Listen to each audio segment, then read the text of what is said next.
मान लीजिए आपके घर में एक मंत्री आए और एक संत आए। मंत्री बहुत जाने पहचाने हैं और संत है, लेकिन उन्हें कोई पहचानता नहीं है, बहुत कम प्रसिद्ध है, दूर से आए हैं। और आपके घर में बड़े व्यक्तियों को देने के लिए एक ही आसन हो, तो आप इन दोनों में से किसको वो आसन देंगे?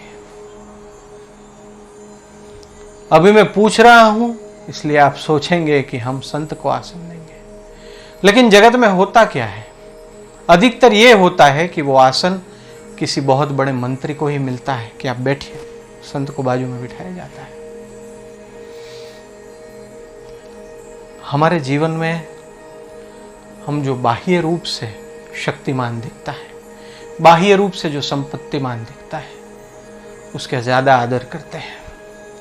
हम हमारे जीवन में जो बाह्य रूप से ज्यादा धनवान लगता है, उसका ज्यादा आदर करते हैं, लेकिन हमारी दृष्टि आंतरिक नहीं हो पाती और जीवन में बाह्य परिस्थितियों के दृष्टिकोण को ही साथ लेकर हम जीते रहते हैं।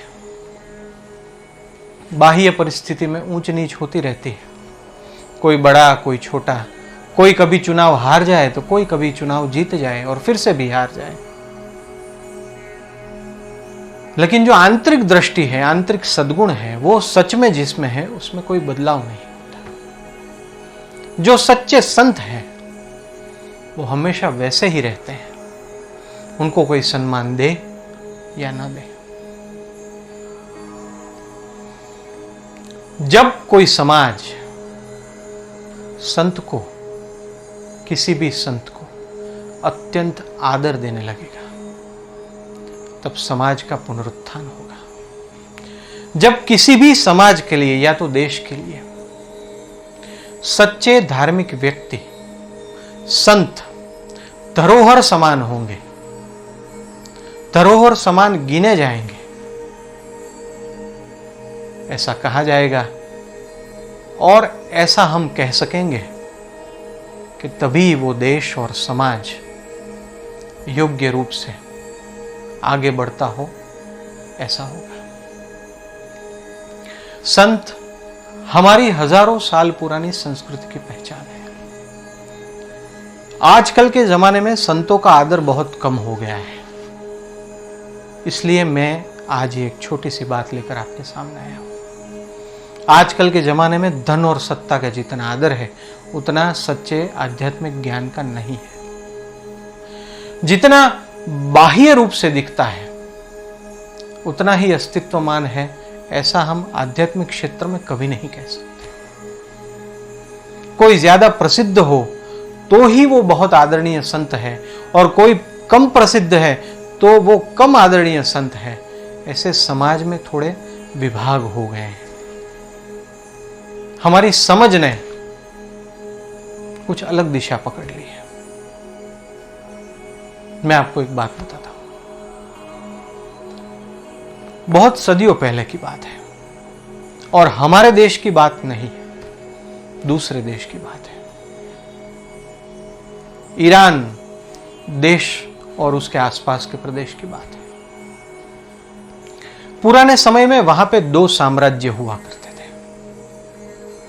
कहा जाता है कि दो साम्राज्यों में बार बार लड़ाई होती थी। एक बार भीषण युद्ध हुआ जो किसी भी भूतकाल की लड़ाई से ज्यादा भीषण था। इतना भीषण था कि साम्राज्य के सैनिक ही नहीं, साम्राज्य के आम लोग भी इस युद्ध में शामिल थे। साम्राज्य का बच्चा बच्चा इस युद्ध में अपने को संलग्न मानता था, संलग्न गिनता था। इतना भयानक और असाधारण युद्ध था। उसमें एक देश कुछ दिनों बाद जीतने की परिस्थिति में आ गया। उसका पलड़ा भारी हो गया। वो जो साम्राज्य था जो जीतने की परिस्थिति में आ गया, वो शायद अब एक दो दिन में ही दूसरे साम्राज्य को हरा देने वाला था। जो युद्ध महीनों से चल रहा था वो पूरा होने को था। जो दूसरा साम्राज्य था उनके पास कितनी भी शक्ति वो इस्तेमाल कर ले, सामने वाले को हराने के लिए शक्ति बल बहुत ही कम था और अब उनके पास और कोई चारा नहीं रहा था। लेकिन उन्होंने एक अयोग्य कार्य किया। जो साम्राज्य हार रहा था उन्होंने सामने वाले राज्य के एक संत को अगवा कर लिया और उन्होंने एक संदेशा भेजा कि आप ये जानते नहीं हैं कि आपके संत हमारे पास हैं, आपके संत को हमने अगवा कर लिया है और ये अब हमारे हाथ में है कि हम उनको जिंदा रखते हैं या मृत्यु देते हैं। ऐसा कहते हैं जो साम्राज्य जीतने वाला था, जहां के संत को इन लोगों ने पकड़ लिया, वहां के बड़े बड़े धनवान लोगों ने ऐसी शर्त रखी कि हम आपको अपना धन देते हैं, आप हमें हमारे संत वापस दे दीजिए। कुछ अमीरों ने ऐसी बात कही तो भी सामने वाला साम्राज्य नहीं माना, तो सारे अमीरों ने इकट्ठा होकर कहा कि हमारा जो इतना सारा धन है वो हम आपको दे देंगे, लेकिन इस संत को आप हमें दे दीजिए। देखिए मित्रों, वो कोई नेता नहीं थे, वो संत थे। कोई नेता भी संत जैसे हो सकते हैं और कोई संत भी नेता बन सकते हैं, ये बात अलग है। वो कोई नेता नहीं थे, सिर्फ संत थे, बहुत आदरणीय संत थे। उनके लिए जो राज्य जीत रहा था, उनके सारे अमीरों ने इकट्ठा होकर कहा कि हम इनको छुड़ाने के लिए हमारी सारी संपत्ति दे देंगे। फिर भी वो सामने वाले नहीं माने। उस राज्य ने बहुत चर्चा विचारणा करके एक शर्त और संधि प्रस्ताव दूसरे राज्य के पास रखा, जिसमें हार जीत का तो कोई प्रश्न ही नहीं आता था। वो तो जीतने वाले थे, लेकिन वो अपनी जीत गंवाने के लिए भी तैयार थे।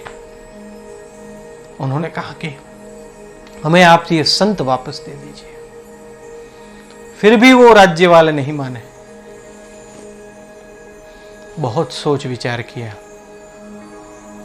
और राजा ने, जो राजा जीतने वाला था, जिस राजा के राज्य के संत को सामने वाले राजा ने पकड़ लिया था, उस राजा ने सामने वाले राजा को संदेश भेजा कि मैं अपना राज्य आपको दे दूंगा, आप उस संत को कुछ मत कीजिए। वो संत हमारी धरोहर है। उन्होंने हमें परमात्मा से जोड़ा है। हमारा जीवन शुद्ध और पवित्र बनाने में उन्होंने बहुत असाधारण कार्य किया है। मैं आपको अपना पूरा राज्य दे देता हूं, आप राज्य कीजिए, लेकिन उन संत को कुछ मत कीजिए। फिर जो कुछ भी हुआ, सब खुशी वाली एंडिंग हुई, सब ठीक हो गया। सामने वाले साम्राज्य को भी लगा कि शांति होनी चाहिए और दूसरे राज्य वाले संत का अगर इतना महत्व करते हैं तो हमें भी उनका महत्व समझना चाहिए। विनाश काले विपरीत बुद्धि तो हम कहते हैं, लेकिन कभी कभी ऐसा होता है कि विनाश काल नजदीक हो और कुछ कुछ लोगों को ऐसी सद्बुद्धि आ जाए कि वो विनाश काल को थोड़ा पीछे धकेल देते हैं। सामने वाले राज्य को सद्बुद्धि आई, उन्होंने संत को छोड़ दिया, संधि हो गई, शांति हो गई। कुछ ऐसा ही हुआ। मित्रों, कितनी आश्चर्यकारक घटना है। लेकिन इस बात से हमें सीखना यह है कि क्या हम अपने जीवन में संत का महत्व करते हैं, और हम किसी संत को देखते ही कैसे पहचान लेते हैं कि ये सच्चे संत है और बुरे संत है। मैंने कई लोगों को ऐसा नाटक करते देखा है। मैं देखता हूं लोग संत का सम्मान नहीं करते, आदर नहीं करते, तो मैं उनको पूछता हूं तो वो कहते हैं कि ये सच्चे संत नहीं है। मैं पूछता हूं आप इनसे पहले कहां मिले थे, तो वो कहते हैं हमें तो पहली बार मिले। तो मैं फिर पूछता हूं तो आपको कैसे पता ये सच्चे नहीं है, तो वे कहते हैं हमें तो देखते ही व्यक्ति के बारे में पता चल जाता है। तो ऐसी भ्रामक बातों में हम जीते हैं, हमारा समय गंवाते हैं और संत जैसी अमूल्य धरोहर को, जो ईश्वर के सच्चे प्रतिनिधि हैं, जो त्याग और समर्पितता के सच्चे प्रतिनिधि हैं, उनको हम गवारा कर देते हैं। उनकी हम कोई कीमत नहीं करते। जीवन में अगर सुखी होना है तो सद्गुण और सद्गुण वाले संतों का महत्व करना बहुत जरूरी है। नहीं तो फिर क्या रह जाएगा?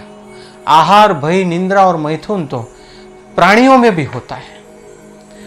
धन वाले, पैसे वाले और सत्ता वाले व्यक्तियों का महत्व तो युगों से होता आ रहा है, हर देश में होता आ रहा है, वो धार्मिक हो या नास्तिक हो। तो फिर हम में और उनमें फर्क क्या है?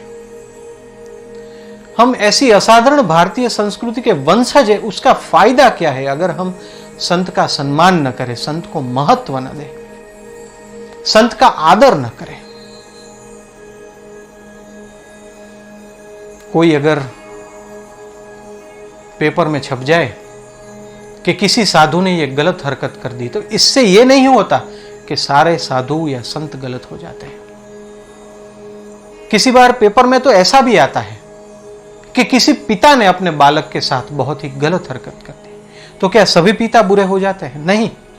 वैसे ही अगर किसी साधु और संत के बारे में कुछ गलत आता है, और वो भी सही है या नहीं वो तो हम जानते ही नहीं है, क्योंकि कौन से लोग ईर्ष्यावश बोलते हैं, कौन से लोग और स्वार्थवश बोलते हैं, ये तो हमें पता नहीं है। तो फिर हम क्यों मान लें कि ये सही है? हम क्यों मान लें कि अगर कोई एक खराब है तो सारे खराब है? नहीं, ऐसा नहीं हो सकता। हम अपनी बुद्धि अपने व्यापार में, अपने रोज बरोज के लाभ के जीवन में तो बहुत इस्तेमाल करते हैं, लेकिन जहाँ पे सचमुच हर रोज सहज रूप से हमारी बुद्धि हमें इस्तेमाल करनी है, ऐसे सद्गुण के व्यापार में, आध्यात्मिक साधना में हम कम इस्तेमाल करते हैं। मित्रों, किसी भी समाज को आगे ले जाने के लिए संतों का महत्व आवश्यक है। हमारी भारतीय संस्कृति हजारों साल होने के बावजूद भी टिकी रही, और ऐसी अनेक संस्कृतियां विनाश और विनाश को प्राप्त हो चुकी, और हमारी संस्कृति बच गई। इसका कारण क्या है? हमने पहले से ही ज्ञान और संतों को महत्व दिया है।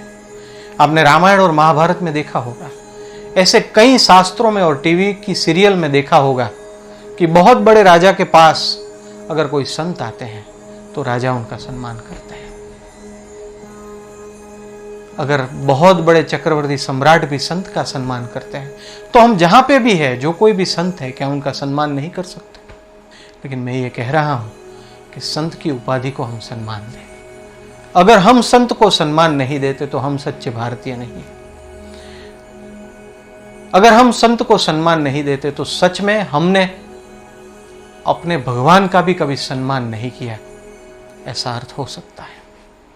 जुड़िए हमारे साथ एक ऐसी यात्रा में जहां कठिन लगने वाले अध्यात्म की सरल समझ के द्वारा सबके जीवन के प्रश्नों का हल मिलता है।